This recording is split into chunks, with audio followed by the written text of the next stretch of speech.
Hello, I'm CammyG, and welcome back to our Fortnite Save the World videos. We are doing the Dungeons guides, and we are now on Inferno. So let's head in there with our usual going commando build with that cooldown. We will show hero loadouts in a bit if you want to see some alternatives, but I do really recommend the Commando Rares. I think it's Commando Spitfire if you don't have the Founder hero or PlayStation hero. Can't remember which one she is. But yeah, the Inferno is the sort of fire, lava, hell, devil themed dungeon. It's the second dungeon, so you'd expect it to be the second easiest, and honestly it's probably one that you can do the quickest if you know the right routes, and the boss fight is super easy, super quick. So yeah, I whenever I get this one as the daily, I'm excited because honestly I think it is the quickest one. Obviously if you've proper min-maxed for different areas, I know a lot of people do the lab really quick. Personally I think the Inferno is the quickest one though, so we're going to give some tips and a guide for this specific area. We'll cover the usual stuff, so what is dungeons in general if you haven't seen the crypts one. So you will have 4 levels to the dungeon as well as the overground one here, so like on the surface. In each of those areas, apart from the bottom one, which is a boss fight, you will have to find 2 keys. One is the shadow key, you can see at the top left, which is basically a hide and seek key, and then the other ones are the other ones are for raising monoliths. So you have to do 3 monoliths. So there's 1 if I just then reveal the key, and then there's 2, and there is 3, and then destroy a little bit of the building. So that's part of the guide as well. Quick way to do it. Now I didn't actually properly maximize that. You should shoot the furthest away monolith first, because the last one you shoot is where the key is going to spawn, and now I have to run a bit further. You get inside, but because I've opened up the side of the building with going commando, I can just walk straight in like this. Super easy, super quick, and let's get in there. You can build a wall behind you. We do that occasionally to make sure you don't get hit while you're opening it, because if you do, it'll interrupt the animation of opening the door. But yeah, if you're super wanting to speedrun this, be sure to use the shockwave and just watch out for traps. There is actually there's a shortcut here, I believe. Actually, this is kind of a hint towards it, because you do go around and you can cut through this wall. Hey, thank you so much for watching the video. As usual, if you want to go above and beyond in supporting me, we have memberships, but if you wanted to get something physical, we have these Fortnite Funko Pops that I can also sign. We've got a merch page, it's just in the description, so if you want to see that, then go ahead and check it out. Thank you so much, and yeah, enjoy the rest of the video. Usually you'd go around there and then come back through, so if you really want to speedrun it, you can do that. I'm just going to collect some of this gold. We don't need to speedrun this. I kind of feel like on the previous guide I speedrun it too much. As we said on the other one as well, chests like this will always spawn in the same place. So this chest will always be here. It won't is there's a monolith there as well? Let's go ahead and get that one. They won't always be in the same place though, the chests. They're not guaranteed. Not same place, sorry. They're not always guaranteed to be the same level. I'm just going to stop those guys from going after me. As with the previous one, if you are wanting to maximize your gold, instead of just speedrunning it and ignoring everything, you want to shoot as many of the urns as you can. So as you're getting rid of monoliths, if you use your minigun, just look around the area, see if there's any that you can shoot, and then stop your minigun.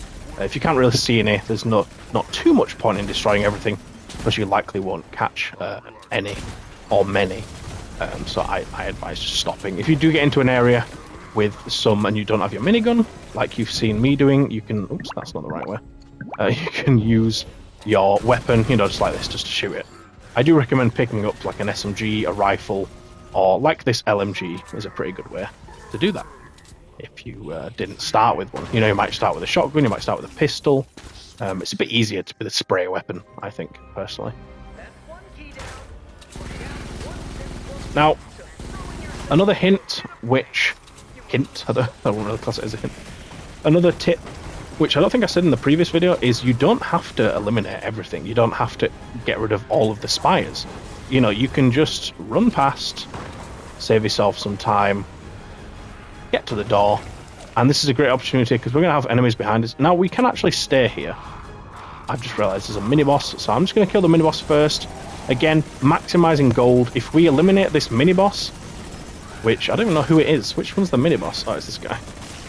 If you eliminate the mini-boss, you will get usually gold from eliminating him. I think if you eliminate a few, they stop giving gold. I kind of messed that up. I'm going to throw a turret out instead. But there's also a repeating challenge for eliminating mini-bosses as well. So, let's get another grenade down.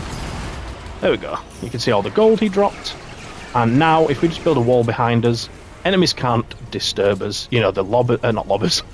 The pitchers and zappers cannot shoot us in the back. So for Inferno, once you've played it enough times, just as with the other areas, you will likely learn some shortcuts. Of course, at the start, there's a great one by going through the wall. You'll learn locations for the keys. Those are finite. There's only a certain amount of places those keys will spawn. We went over this last time as well. Oh, that guy's not going to die in that enough. I don't really care about the gold enough on this account, so I'm just going to carry on. There is a monolith, though, actually. You know what? I'm changing my mind. Get the monolith. Because of this build, we only have to wait 5 seconds once it's done to get it back, which really isn't that long. So I like to just do that. So, for the hero loadouts you want to use for dungeons, the main one I recommend is using Going Again as the core perk. So that decreases Going Commando cooldown by 66%. Combining this with Happy Holidays means that your cooldown, if you go to abilities, is 20.4 seconds, which means after you use it for 15 seconds, there's only 5 seconds to use it again. Or if you cancel it after 5 seconds, it's just 15 seconds before you can use it again. You know, if you're just taking out one monolith or whatever it might be. Now, you can increase the duration by 5 seconds with Ain't Done Yet. First Cup of the Day will increase the crit rating and crit damage. Boomstick will increase the damage. Escape Artist will give you a movement speed increase after using Shockwave. And then Survivalist in that last spot just to keep your health up. Now, if you do want to go for a lefty-righty build, I do recommend Carbide. So his pistols will turn into energy. They will bounce around, and you know, in dungeons, everything's like a tight space. It'll just bounce around, destroying everything. The only downside is his cooldown is 60 seconds, even with Happy Holidays in there. There's no cooldown reduction percentage perk, but there is Where's Lefty. I don't have it in my build, but every time you get pistol eliminations outside of lefty and righty, it will decrease the cooldown by a second. It's something potentially you could put in, but you're not really going to be guaranteed to have a pistol in dungeons because it's just random weapons and stuff, so I don't personally recommend it, but it's up to you. We've got increased damage by 25%. We've got increased the duration by 10 seconds if you get 10 eliminations. Not super important, but nice to have. Hand cannons will just give more explosive power, so it might end up, you know, just happening to destroy another urn, for example. Escape Artist, again, for that movement speed. And then Survivalist, again, for the survivability. Now, the last one you could potentially use is... I mean, there's plenty of stuff you can use, but these are the best ones. If you really like Constructor, you can go in Constructor build.